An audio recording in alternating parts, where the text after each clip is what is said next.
Hey everyone, welcome back.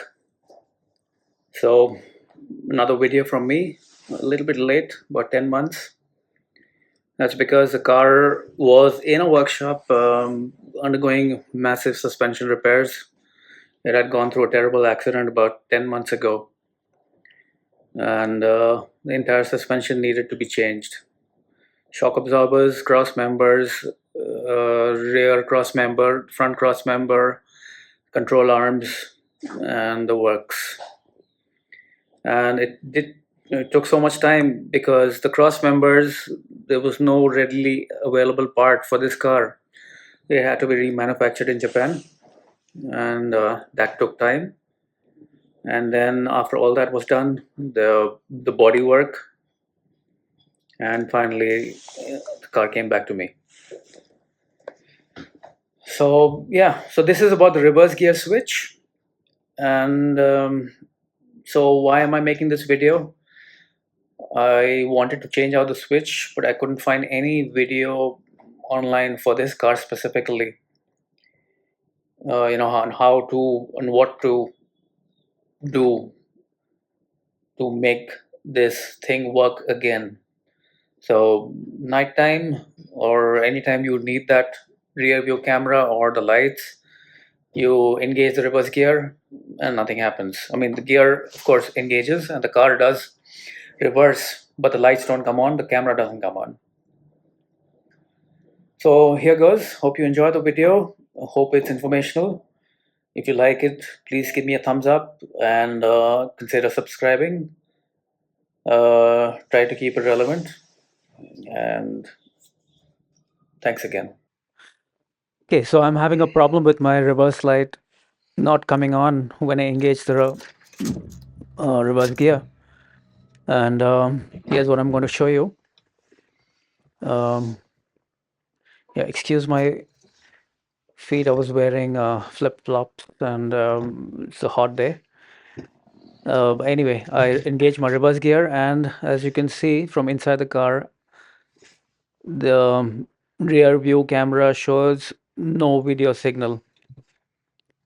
And what I'm not going to show you is that the reverse lights are also not coming on, but that's to be expected. Anyway, so the problem is this, the reverse light switch on top of the manual transmission gearbox. That's the one. This is the new one, bought from Toyota. And something which I would like to share here is buying from third party. You probably get the same, the 27 bolt which fits this. And as I was saying, this is the part number 84210525050. Buy the part from Toyota itself is cheaper. You buy the same part from another source, another seller, it turns out to be more expensive. Especially for me, I don't know about others, but for me especially. Anyway, so trying to wiggle that connector,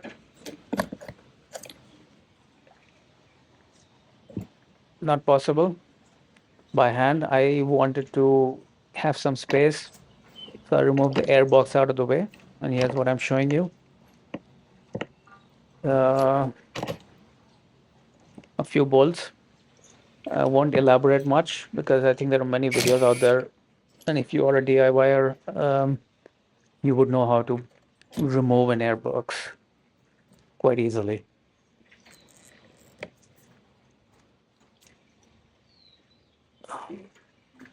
So that's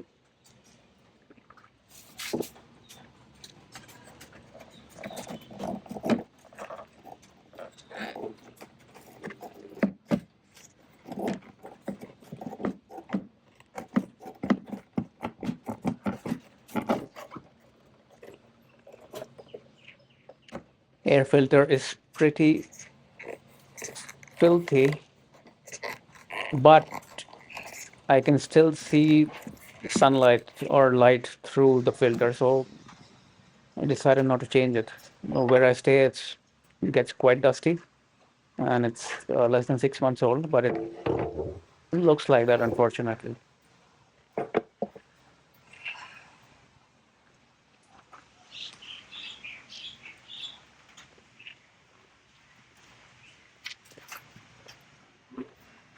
There it is. I can see the sky. I don't even need to look at the sun through it. Not really visible on the video, but yeah, it's clean enough. Okay, 3 bolts to remove. To remove the bottom housing. 10 bolts.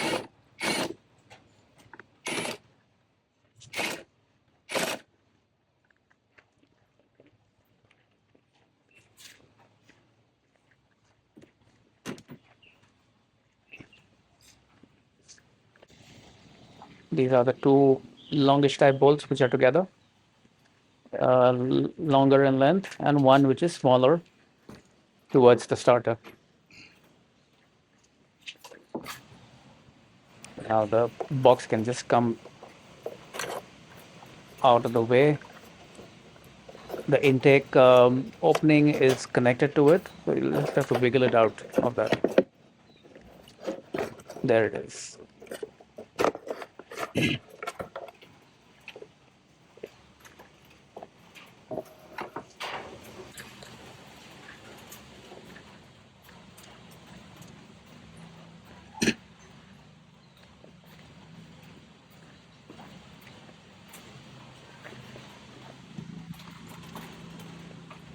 That's my switch.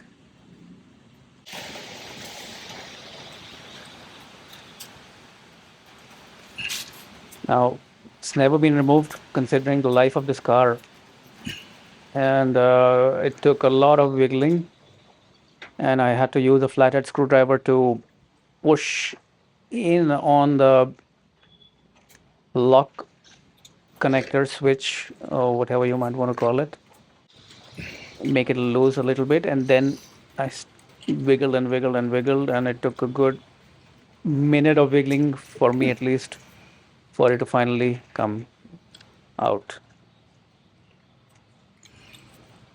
And remember, do not pull from the wires. Try to take a grip on that connector itself and wiggle and pull at the same time. Now the 27 hex nut, and it should just come loose.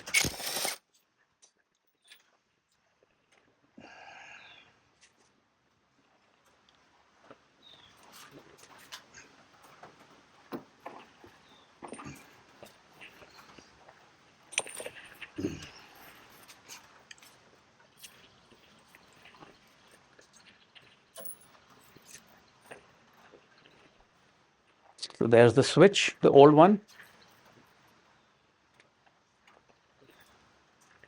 Comes out, and here's what I'm showing you. Switches normally don't go bad, but there's no way for anyone to open this.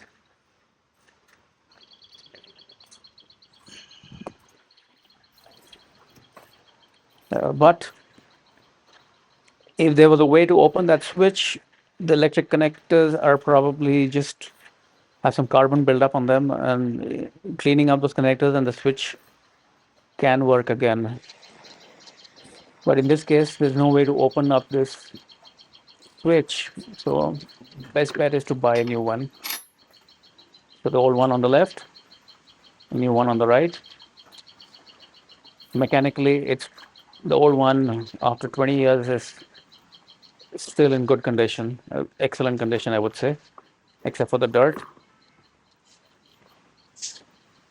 It's just that the electrical connectors have blackened because of constant use over the years, and that's why it doesn't work anymore.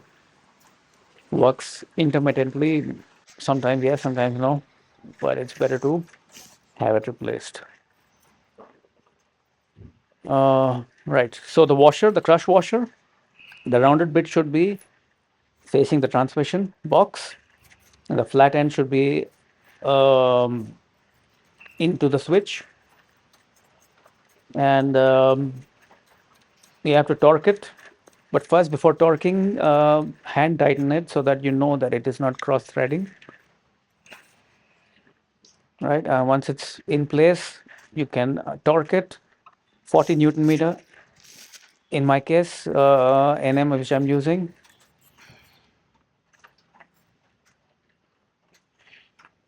and then plug it back.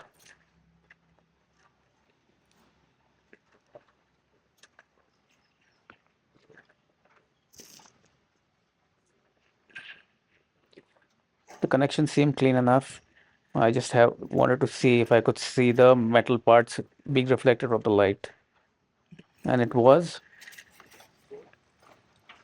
I guess I should have used an electrical cleaner and sprayed into it, but unfortunately, on this day I didn't have that on hand, and it did look clean enough. Okay, yeah, I forgot to show you that I had disconnected the negative uh, terminal of the battery. So before doing any electrical work, it is advisable and it is required. It is a required thing to remove that. Anyway, now putting back the box, the connector is in place. I did test it to see if it's working. By temporarily connecting the cable, a negative cable on the battery, did work. I'm going to show it to you after I finish connecting up, putting back everything.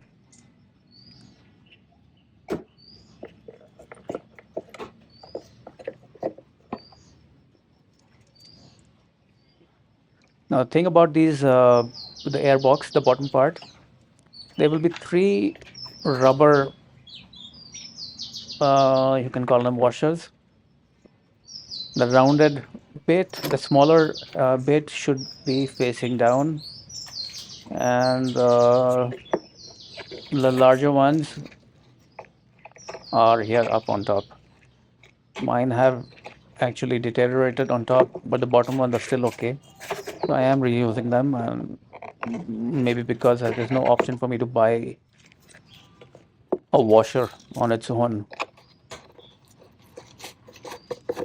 But yeah, the bottom one is in really good condition, so it'll be it won't move after I tighten the bolts. And as again, with any bolt, hand tighten them first so you know that you're not cross-threading them. And then you can go ahead and torque them. In this case, I'm not going to use a torque for this. Hand tight would be preferable because it's tightening onto a rubber washer.